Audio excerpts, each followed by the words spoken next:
我個仔出世第27日，我抱住佢由大圍搭的士返荃灣。嗰日落住毛毛雨，阿媽本來話一定要陪我返去，我叫佢唔使。我開刀之後喺娘家休養咗3個星期。阿爸腰骨唔好，阿媽又要煲湯俾我，又要夜晚幫手睇住個孫，我唔想再辛苦佢哋。何俊文呢3個星期一晚都冇留低過，佢每次都係同一句：公司最近忙，遲啲補返俾你。我嗰陣仲幫佢揾理由。30幾歲男人做醫療器材客戶經理，要周圍見客，同醫院訂單追數，可能真係忙。直至我推開自己屋企道門，我先知道一個男人所謂嘅忙，可以忙到連老婆間屋俾人拆緊都當睇唔到。門口原本嗰張深綠色鞋櫃仲喺度，但係櫃面放住我同俊文結婚嗰張相，上架裂咗一道痕。我抱住 BB 企喺門邊，第一個反應唔係嬲，而係望入客廳。我張米白色梳化冇咗，電視櫃冇咗。牆身油成奶茶色，地下堆住幾箱未拆嘅燈，露台門旁邊仲放住2卷牆紙。客廳中央換咗一張粉紅色布梳化。有一刻，我真係以為自己入錯屋。偏偏下一秒，何嘉欣着住我件真絲睡裙由主人房行出嚟，手上仲拎住我支洗面奶。佢見到我，只係皺一皺眉。你今日返嚟㗎？我望住佢，你着緊我件衫。嘉欣低頭望一眼，一件睡裙啫，咁緊張做乜？我冇答。廚房傳出鑊鏟聲，跟住鄧美蓮行咗出嚟。我奶奶見到我，第一眼唔係睇個孫，佢先望我手上嗰串鎖匙，之後先望咗 BB 一眼。佢問：做乜突然返嚟？俊文冇同你講咩？我心口慢慢沉落去。我問：講咩？佢同嘉欣對望一眼，最後係嘉欣笑住開口：嫂，我同啟賢出年結婚啊。佢屋企話婚後唔想同長輩一齊住。阿媽咪諗住將呢度執靚啲，俾我哋結婚住咯。我以為自己聽錯，我望住佢，邊度？佢指住地下，呢度啊。我足足停咗幾秒。我話呢間樓係我嘅。奶奶即刻黑面，一家人使唔使分到咁清？我答得好快，一定要，因為呢間樓嘅業權由頭到尾都清清楚楚。我結婚之前2年，阿爸阿媽用大半生積蓄，再加阿爸賣咗一個細鋪位，568萬一筆過買低。登記業主只有我一個，冇按揭。當年連裝修都係阿爸阿嫲俾錢，阿爸交鎖匙俾我嗰日，只講過一句：女人有自己瓦遮頭，幾時都唔怕。當年我仲笑佢老土，到今日我先知佢睇得幾遠。我望住奶奶，你哋有冇問過我？嘉欣即刻冷笑，阿哥話反正都係一家人，有乜所謂？我望向佢，何俊文話過可以將我間樓送俾你。嘉欣答：佢冇話送，佢話你會識做，呢句先最精彩。我忍唔住笑咗一下。奶奶以為我肯讓步，聲都大埋。你阿妹結婚，一世人一次。啟賢屋企條件唔差，人哋肯同佢拉埋天窗。我哋做女家嘅，唔通連個似樣啲嘅地方都拎唔出？我望住牆身，所以你哋拆我間屋。奶奶一臉不以為然，裝修着。我再問我張梳化呢？佢答：咗地方掉咗。我心口一緊，睡房張床呢？嘉欣立即插嘴：換緊啦。啟賢唔中意你嗰張床個款。我隻手開始震，唔係驚，係我從來未見過有人霸住人哋間屋，仲可以講得咁理直氣壯。BB 突然喊起上嚟，我輕輕拍住佢背脊。奶奶俾喊聲搞到煩，擰開面，成喊煩死人。我望住佢，呢個係你個孫。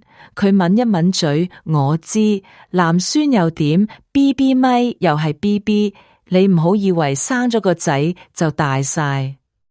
我嗰刻連嬲都冇，只係覺得心寒。嘉欣行過嚟，指住細房 ，BB 啲嘢暫時擺嗰邊啦。我同啟賢結婚之後，主人房梗係我哋住，你同阿哥間中返嚟可以瞓細房。我終於笑出聲，我返自己間屋要問你借房瞓，佢塊面即刻沉晒。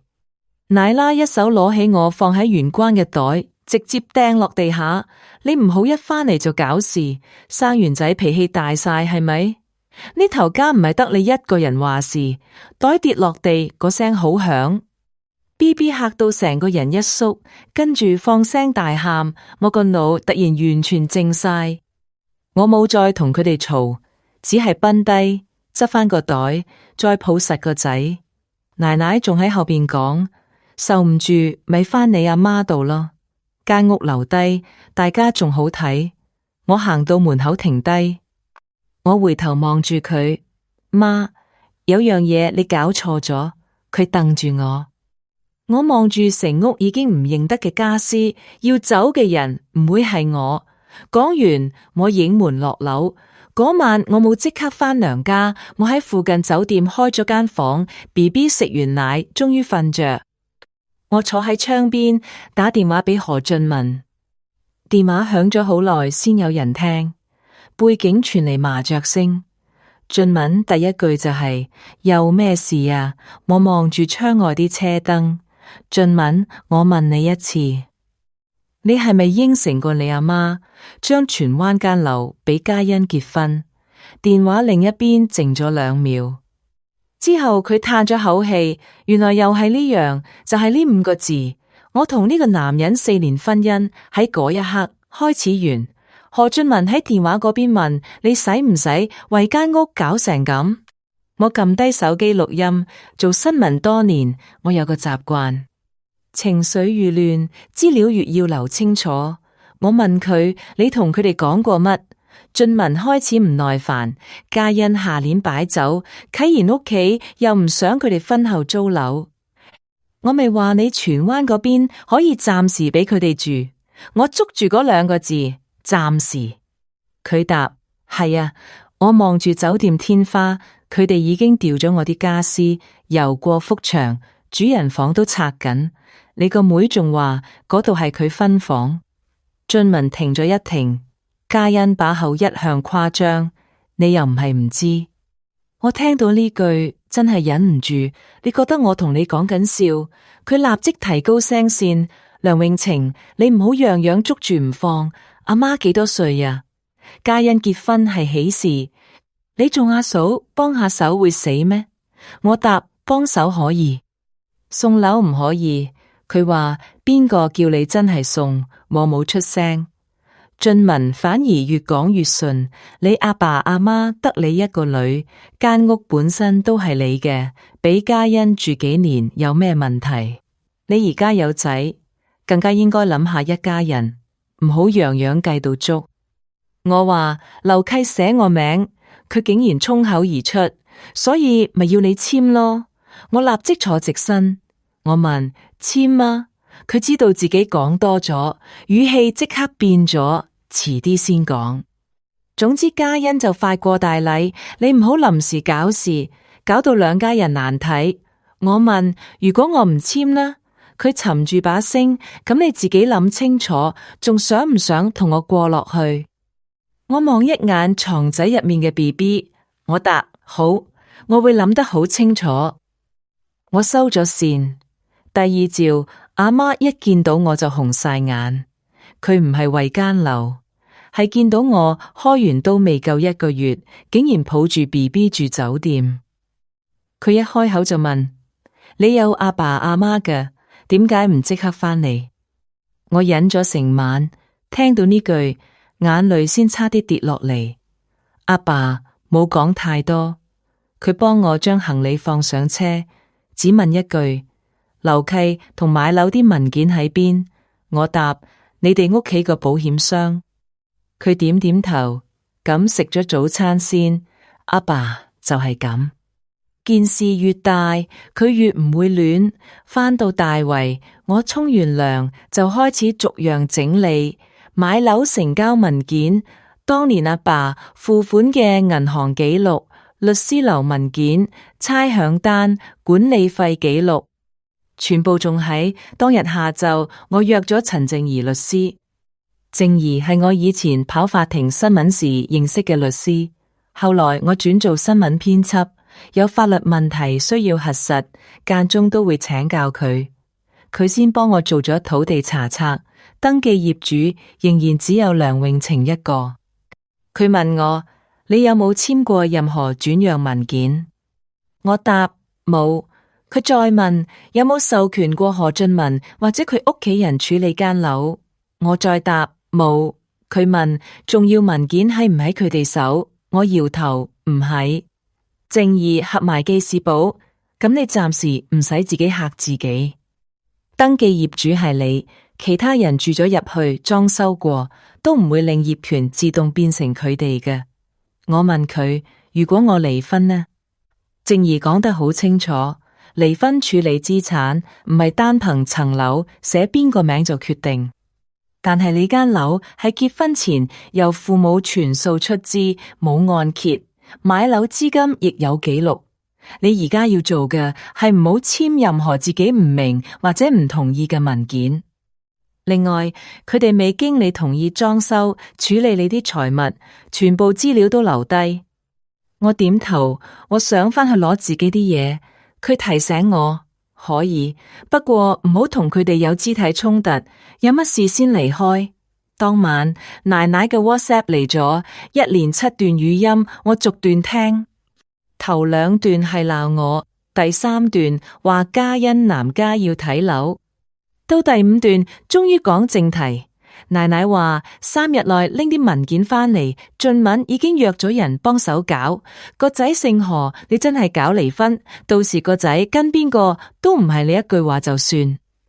最後一段更加直接，你阿媽教到你咁自私，第時有咩事唔好後悔。我將全部語音備份之後，先打開我同俊文個聯名家庭戶口，一睇我以為自己睇錯。我生仔之前戶口仲有70幾萬，而家只剩15萬幾。我立即逐筆睇記錄，過去3年同一個名字反覆出現：何嘉欣5萬、8萬、12萬、3萬8。最近一筆更加係18萬6千，備註寫住裝修定金。我將所有轉賬記錄下載，再由3年前開始逐筆對，加埋一計，俊文先後轉咗62萬俾嘉欣。結婚之後，我每個月固定入2萬5落呢個戶口。俊文一直話自己亦有入家用，直到今日我先睇清楚。原來佢所謂嘅一家人就係我負責處，佢負責拎去填自己屋企個領。第2日，周啟賢竟然打電話俾我，佢把聲客氣得不得了。阿嫂，想問下荃灣層樓啲文件幾時搞得掂？因為我哋過大禮都要安排。我停咗一停，心入邊突然有個諗法，我刻意將聲線放軟。俊文同我傾過。始終一家人，我都唔想搞到咁僵。啟賢立即笑，咪係啦，大家和和氣氣最好。我話我返去執埋啲私人物品先。佢答得好快，應該㗎。收線之後，我傳訊息俾靜儀，我聽日返去。過咗一陣，佢覆我唔好同佢哋鬥氣，見到乜就記低，自己安全最重要。嗰陣我仲唔知道，第2日返到去，我唔止揾到嗰張18萬6千蚊嘅裝修單，連我結婚嗰批金器都已經俾人攞走咗一大半。第2朝11點，我返到荃灣，我冇帶 BB， 阿媽喺屋企幫我睇住佢，我只拖住一個行李篋。袋入邊放咗部舊手機，入台之前我已經開始錄音。門一開，嘉欣正坐喺客廳同裝修師傅揀色板。佢望見我拖住嘛，嘴角即刻翹起，咁快諗通，我冇理佢。奶奶由廚房行出嚟，早啲識做，咪唔使大家嬲。我望入主人房，床褥已經豎起，床頭櫃搬咗出走廊。我行入書房，打開平時放私人物品嗰個矮櫃，鎖位有好明顯嘅草痕。我個心一沉。結婚時，阿爸阿媽送俾我嘅金鏈，奶奶當年送嘅龍鳳款，加埋親戚送嘅幾件金飾，一向全部放喺呢度，首飾盒仲喺。但一打開，空咗一大半。我拎住個盒行出客廳，啲金器呢？奶奶連眼都冇眨，我收起咗。我問收去邊？佢答得理直氣壯，自己人，使唔使問到咁清楚？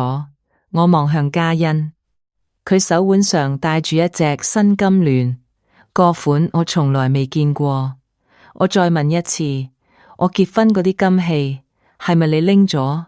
奶奶終於火起，係啊，係我拎，得未？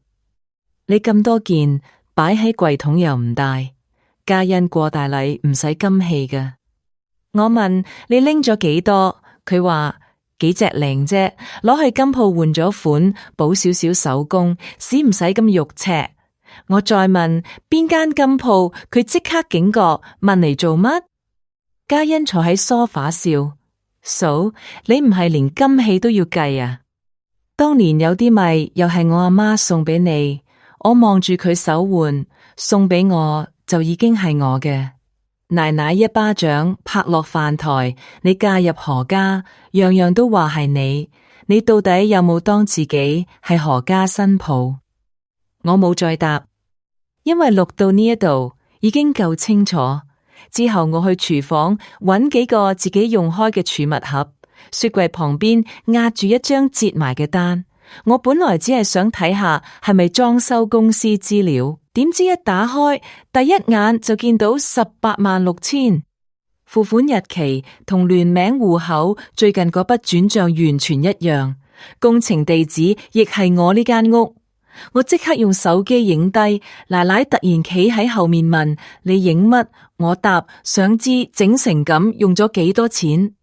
佢一聽反而得戚起嚟，18萬幾咋？啟言話結婚住嘅地方唔可以失禮，你哋兩公婆嘅戶口有錢，咪用住先咯。我翻頭望佢，俊文話可以。佢反問我，佢係你老公，使乜下下問你？我冇再出聲。裝修係邊個要求，錢由邊個戶口出，我心入邊已經有數。我拎咗2袋衫出嚟，扮到真係準備清場。食晏之前，我攞出一份正義，事先幫我睇過嘅家庭安排備忘。呢份唔係樓契，更加唔係轉讓文件，上面只係清楚寫低鄧美蓮同何嘉欣要求將單位交俾嘉欣婚後使用，現有裝修係由佢哋提出，相關開支亦係應佢哋要求支付。最後再寫明，任何業權安排都要另外經正式法律程序處理。奶奶根本冇耐性睇，佢第一句就問簽咗係咪即係肯俾嘉欣？我只係答證明大家今日傾過啲乜，之後有其他安排，再經律師處理。奶奶立即攞筆，嘉欣仲喺旁邊催阿媽簽啦，費事佢一陣又反口。兩個人簽完，我將正本收翻入文件袋。嘉欣仲笑我，有時做人唔好咁硬頸，咪大家都舒服咯。我冇出聲。下晝2點幾，周啟賢嚟睇樓，人未上到嚟，架開篷跑車已經泊喺屋苑門口附近最多眼嘅位置。啟賢入到主人房四圍睇，嫌衣櫃舊，嫌窗台細，最後連 BB 張折床都嫌咗地方。佢指住張床仔。呢啲搬入士多房咪得咯。嘉欣立即伸手去搬，我截住佢唔好掂 BB 嘅嘢。佢白我一眼，啟賢就轉身行入書房，見到我工作有部手提電腦，佢伸手揭開，呢部幾好喎。我立即行過去，私人工作電腦唔好掂。嘉欣反而笑我，使唔使咁巴閉？佢見到電腦旁邊插住一隻外置硬碟，竟然直接拔咗出嚟。我行前一步，放低。家欣望住我，跟住特登將支硬碟戳落啟賢手上。你唔係話想要紙快啲嘅，拎去試下咯。我冇伸手搶，因為書房門頂嗰部家居鏡頭一直亮住綠燈。嗰部鏡頭本來係方便我睇住有冇師傅入屋維修，片段全部會自動備份。啟賢可能見我塊面唔對路，將硬碟放到自己袋邊試2日啫。我只係講一句，我叫過你放低，佢冇理。黃昏，我拖住行李離開。入台之後，我第一時間打俾靜儀，之後按警方指示報案，再去警署錄口供。失去嘅金器、外置硬碟俾人吊過嘅櫃、家居鏡頭拍低嘅片段、手機錄音、裝修單據，我逐樣交代。警員冇同我講一定告得入邊個，亦冇即場替任何事定性，只係叫我保留原始檔案，同埋暫時唔好再單獨返單位同佢哋爭執。我照做。夜晚11點，何俊文傳信息過嚟，聽朝10點半去律師樓。阿媽話你肯簽，唔好有臨時反口。我望住屏幕，慢慢打咗一句好，我準時到。佢真係以為我終於認輸。第二朝9點45分，我到旺角。何俊文約嘅係一間處理物業轉讓嘅律師樓。我去到樓下時，靜儀已經等緊我，佢手上只得一個薄薄嘅文件袋。佢問準備好未？我點頭。佢再問尋晚有冇瞓？我答2個鐘。靜儀望我一眼，今日唔使同佢哋鬧，你唔同意就清清楚楚講唔同意。10點20分，俊文一家到齊。奶奶着住件鮮紅色外套，嘉欣化晒妝，挽住周啟賢行入嚟。俊文一見到靜儀，腳步即刻停咗。佢問佢係邊個？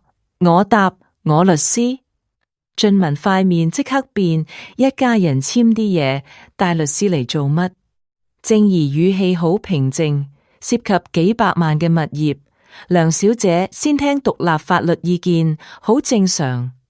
奶奶立即拉俊文去一邊，我聽到佢細聲鬧，我一早話呢個女人多心眼。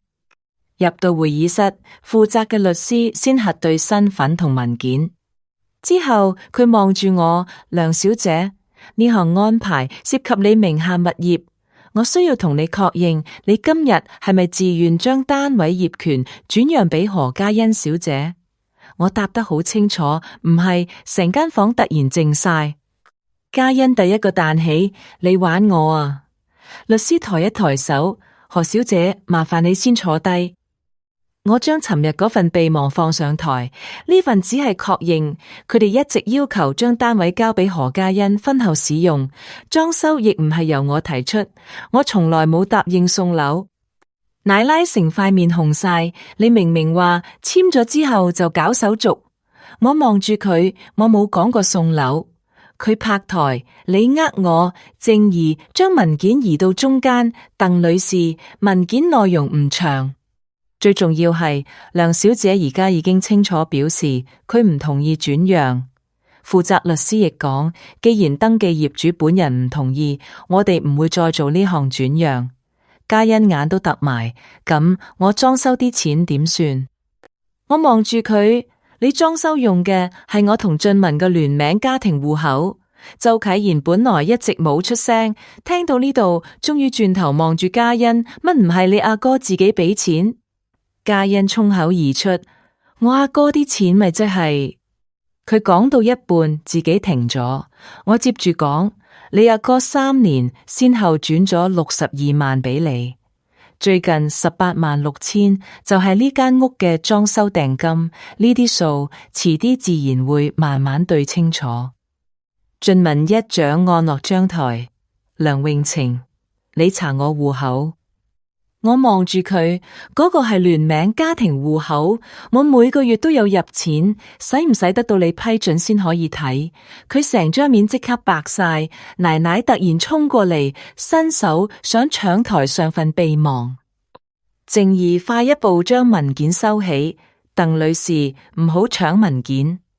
奶奶指住我哋大叫：你哋夾埋整我！佢把聲越嚟越大。律師樓職員推門入嚟，麻煩各位冷靜。如果再有爭執，我哋只能請大家離開。我企起身，今日應該講完。俊文突然攔住門口：你同我返去先。我望住佢行開，佢壓住火。夫妻嘅事返去先慢慢講。我答：我同你已經冇乜需要私下講。奶奶突然由後面扯住我手臂：你今日唔交代清楚，唔准走。我甩開佢隻手，下一秒佢反手一巴掌刮過嚟，啪一聲，成個接待處都靜晒。我塊面即刻火辣辣，靜兒第一時間擋喺我前面，職員亦立即叫保安。奶奶仲指住我鬧：新抱搞到家婆要見警察，你唔怕俾人笑啊？我用手背掂一掂塊面，頭先發生過乜？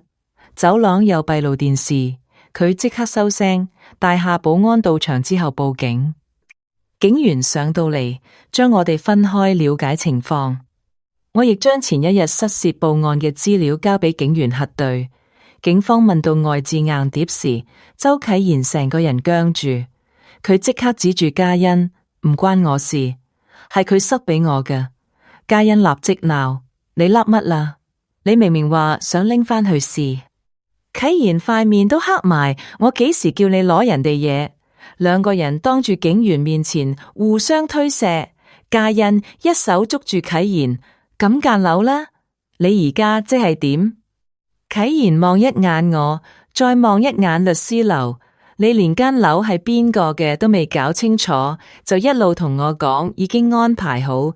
嘉欣急到聲都變：你之前唔係咁講嘅。啟賢甩開佢隻手：我有客，遲啲先講。佢轉身入戶，由頭到尾冇再回頭。嘉欣企喺走廊，成塊面青晒。嗰日當然冇乜所謂即場判決，現實唔係拍戲，間樓亦唔需要任何人即場判返俾我。登記業主一直都係我，真正開始嘅係之後幾個禮拜。靜兒正式發律師信，要求佢哋停止裝修，唔可以再處理屋內屬於我嘅財物，並要求限期搬走。對方一開始唔肯，我哋就準備循民事程序收回單位，同時處理滋擾同損毀問題。警方嗰邊繼續調查金器、外置硬碟同埋律師樓走廊發生嘅衝突、銀行記錄，我亦逐筆整理。嗰晚，俊文打咗27次電話俾我，我一個都冇接。之後佢傳信息過嚟：你係咪真係要逼死我全家？我望住嗰行字好耐，最後只回咗一句：62萬，你準備好啲解釋未？之後成晚佢都冇再出聲。3日後，何俊文直接揾到我父母屋企樓下。阿爸落街買嘢，喺大堂見到佢，阿爸冇俾佢上樓。俊文唯有企喺樓下打俾我：你落嚟，我哋傾10分鐘。我冇落去，我只答有嘢同律師講。佢壓低聲線：使唔使做到咁絕？我反問：你阿媽刮我之前，有冇問過自己使唔使做到咁絕？佢冇聲。我正想收線，佢突然講：嘉欣啲錢我可以慢慢補返。我問：62萬你點補？佢話：我下年有佣金。我忍唔住答：你以前借錢俾嘉欣都係話有佣金補返。佢停住咗，因為佢唔知道我已經將4年嚟家庭戶口嘅數重新對過一次。我做新聞編輯多年，最唔怕嘅就係一堆亂資料、日期、銀碼、轉賬、信用卡、家用，一筆一筆排返好，發生過乜自然睇得清。而何俊文呢4年做過嘅事，比我想象中更難睇。結婚第1年，嘉欣話想學美容，佢轉咗8萬。第2年，嘉欣租鋪租按金加裝修，佢又俾咗12萬。第3年，美容工作室生意差，5萬、3萬、7萬咁樣補落去。到今年，連我間屋嗰186000蚊裝修訂金都係由我哋聯名戶口出，前前後後合共62萬。最可笑係，我以前根本唔知，我一直只係知道俊文每個月都話自己有入家用，但仔細一對，先發現佢出糧後入2萬落家庭戶口，轉頭又會用唔同理由提走或者轉走部分錢應酬幫阿媽，借俾嘉欣，甚至話自己工作使費大。結果真正留喺屋企嗰份，比我一直以為嘅少得多。我懷孕期間，請鐘點姐姐、產檢、BB 床、奶樽、日常開支，大部分係我自己俾。阿媽每個星期拎湯過嚟，連尿片都一箱一箱咁買。但係俊文最鍾意同朋友講，我老婆做傳媒，人工唔算高。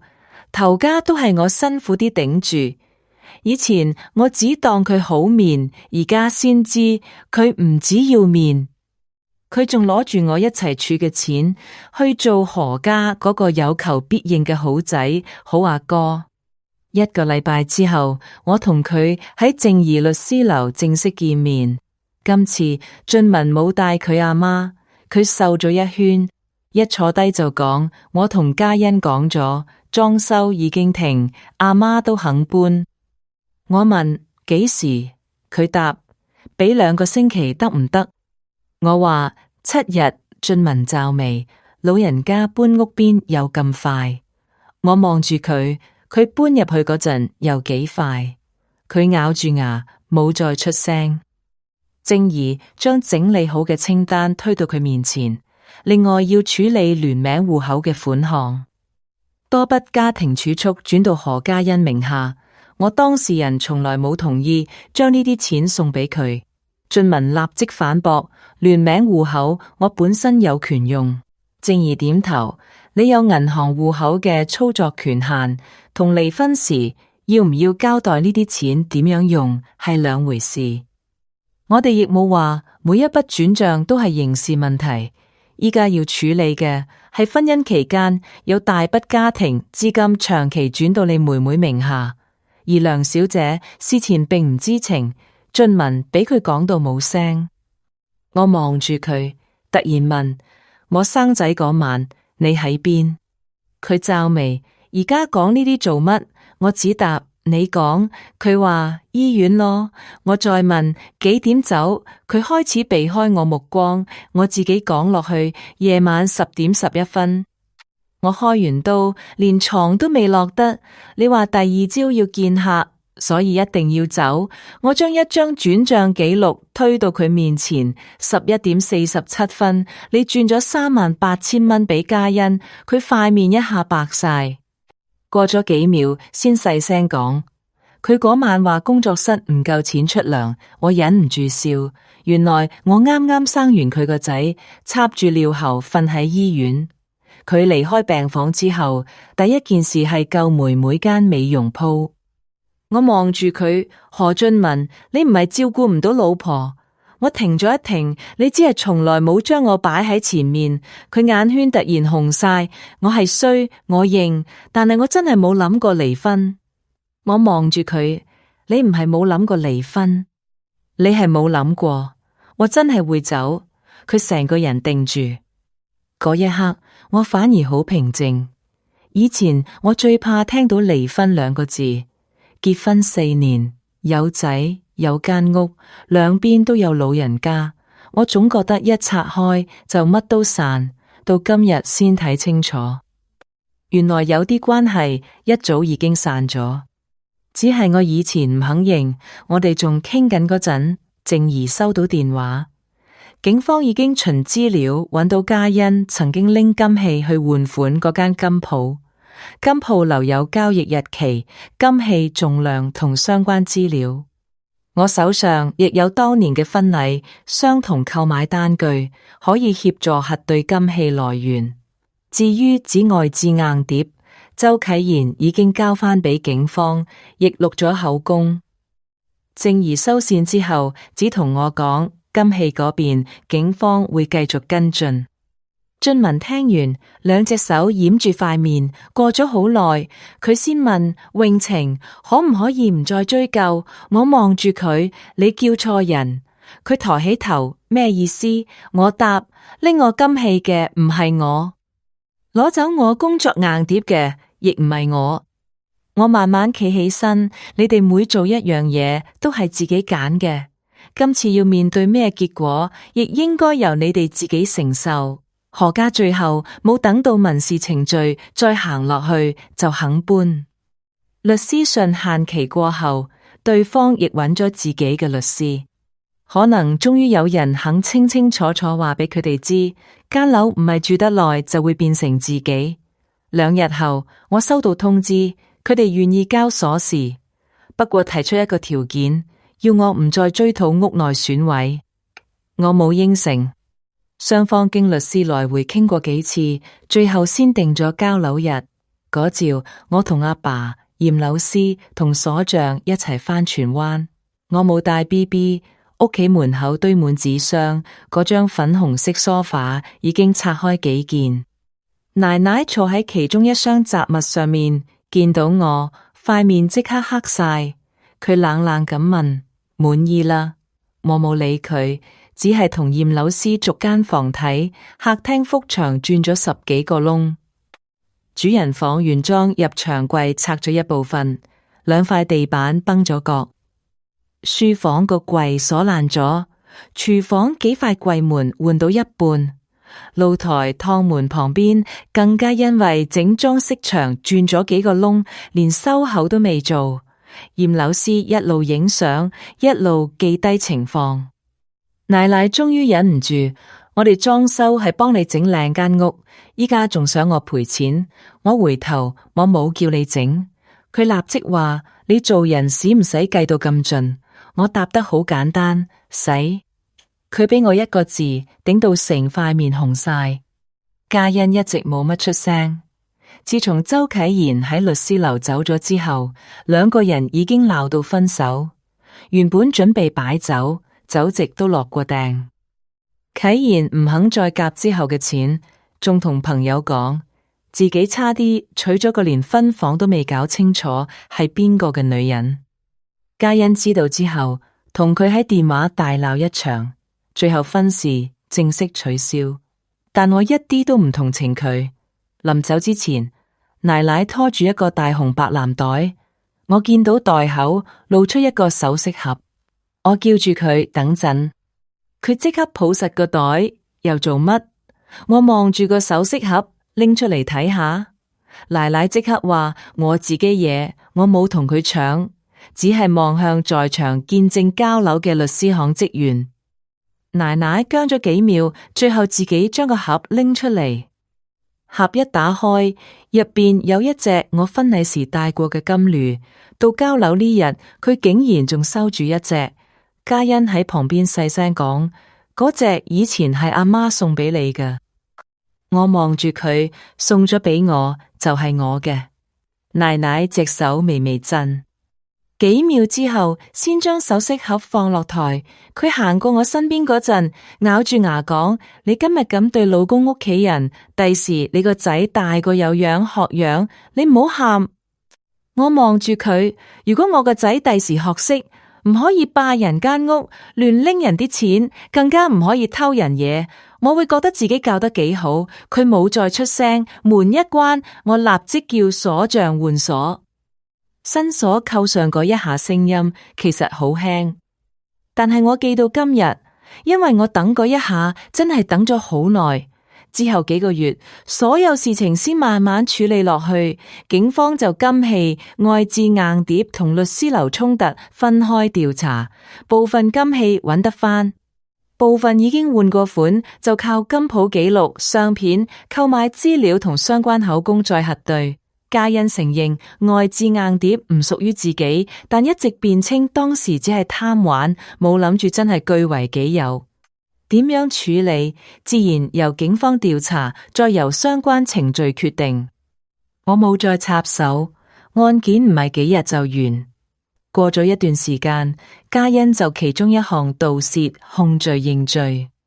法庭考慮佢冇案底，涉案物品已經取回，同埋其他相關情況，最後判咗社會服務令。至於奶奶喺律師樓刮我嗰件事，走廊閉路電視影得清楚，佢最後亦為自己喐手嗰一下負上法律責任，被判罰款。嗰次之後，佢先真正明白屋企人之間動手唔係一句家婆教新抱就可以當冇事。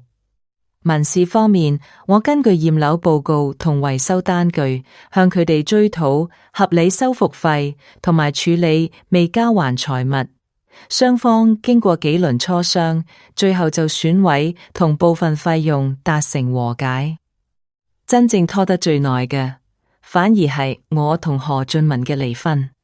俊文最初一直唔肯面對，第一次到家事法庭處理程序時，佢喺走廊叫住我：個仔仲細，你真係一次機會都唔俾。我望住佢，你想要咩機會？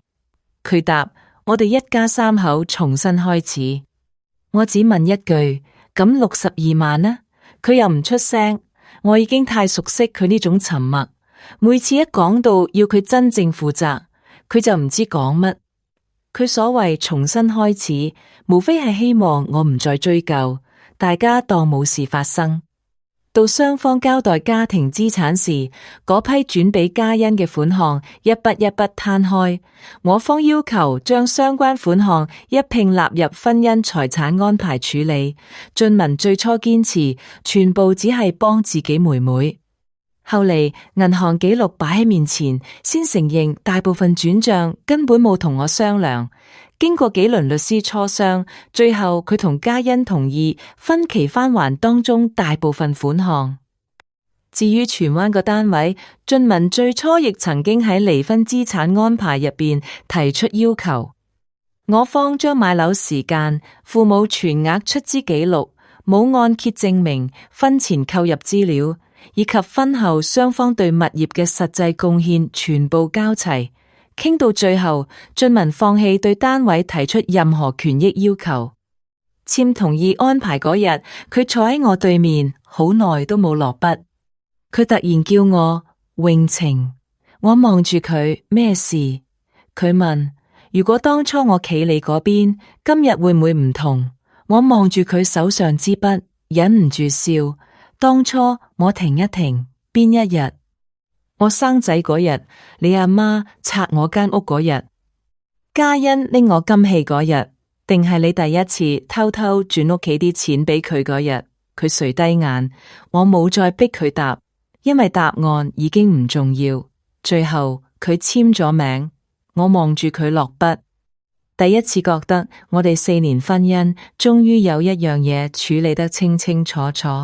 離婚安排落實嗰陣，我個仔已經識扶住梳化企，我抱住佢再返荃灣間屋，屋企已經重新執過，粉紅色梳化冇咗，牆身又反米白色，主人房換咗門鎖，書房個櫃亦整返好。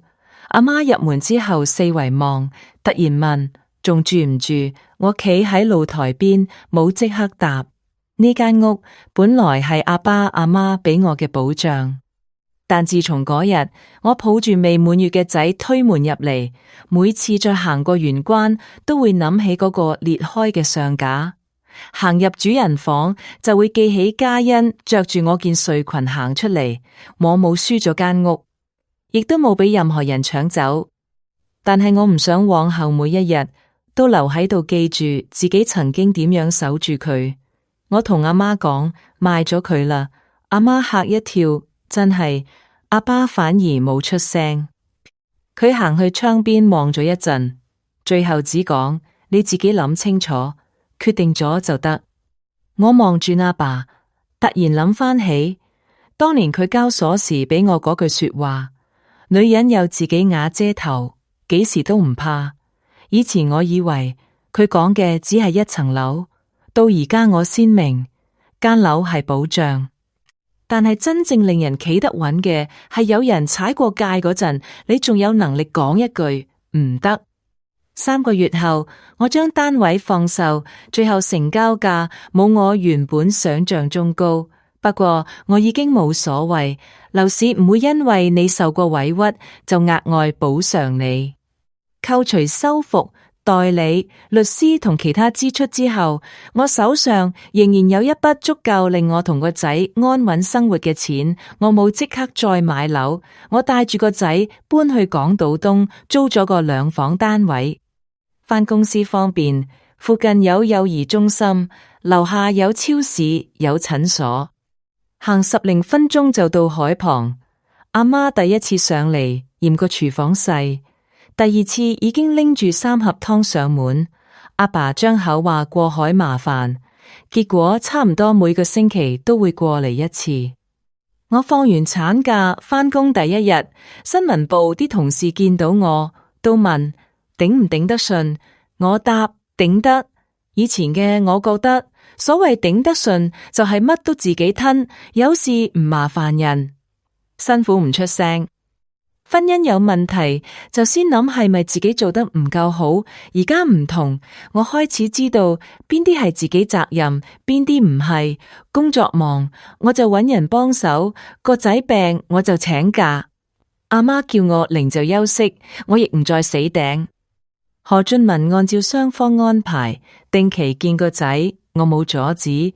大人之間嘅賬我唔會借個仔嚟計。俊文係咪一個好丈夫？答案我已經好清楚，但佢同個仔之間嘅關係應該由佢自己負責。不過除咗個仔嘅事，我同佢已經冇多餘嘢好講。佢第一次過嚟接仔嗰日，企喺樓下望住我，你真係搬咗？我答係。佢停一停，再問荃灣間樓呢？我答賣咗。俊文成個人呆咗一下，可能直到嗰一刻，佢仲以為我之前花咁多心機守住間樓，純粹係因為我捨不得。佢始終唔明，我爭嘅從來唔係一個地址，係間屋到底由邊個話事。我自己嘅樓，我可以住，可以租，可以賣。唯一唔可以嘅就係其他人未問過我，已經幫我決定。後嚟我間中會由共同朋友口中聽到何家嘅消息，何俊文離婚之後，工作亦開始唔順。公司當然唔係因為佢離婚就炒佢，只係佢原本跟開嘅幾個客戶先後流失，佣金越嚟越少。之前佢為咗幫嘉欣填美容工作室條數，仲借過私人貸款，收入少咗，還款就開始吃力。最後佢自己轉咗工，人工比以前少一截，每個月仲要還債。以前佢最鍾意請人食飯，同朋友講起自己，永遠都係有樓、有老婆、有仔，成頭家靠佢頂住。後來冇乜人再聽佢講呢啲，因為嗰個佢最想俾人睇到嘅安穩家庭，最後正正係俾佢自己拆散。嘉欣間美容工作室再挨咗半年，最後都係執咗。周啟賢同佢取消婚約之後，好快有咗新女朋友。嘉欣嬲過、鬧過，仲叫過俊文幫佢追返婚宴訂金。但係今次俊文第一次冇再幫到底。聽共同朋友講，兩兄妹為咗錢喺屋企大吵過幾次，奶奶夾喺中間，一時鬧個仔無情，一時又怪個女。如果唔係你當初心急住要人間樓，點會搞成今日咁？我聽完只係笑咗一下。由頭到尾最想霸住我間樓嘅，本來就唔止嘉欣一個。只不過間屋冇咗之後，佢哋終於開始互相埋怨。奶奶後來搬返葵涌，原本住開嗰邊，附近街坊知道嘉欣婚事告吹，亦有人知道佢曾經將新抱間樓當成自己個女嘅婚房。街坊見面，難免有人問兩句，奶奶以前最要面，到最後偏偏就係個面最難保得住。我冇再見過佢，亦冇興趣知道佢究竟有冇後悔過。3年後，我個仔開始返幼稚園，我亦由資深編輯轉咗做內容策劃主管，唔係突然間飛黃騰達，人工每年加少少，工作一樣會忙，有時一樣做到夜，個仔一樣會半夜發燒，阿媽一樣會打電話問我食咗飯未，我都一樣要交租、買保險、預留學費，生活冇突然變成童話，只係慢慢回復正常。而呢種正常已經係我最想要嘅日子。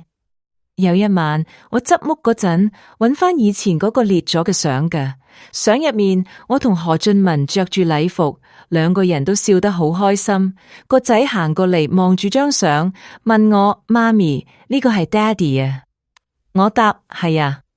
佢再問：你哋以前結婚嘅？我點頭：係。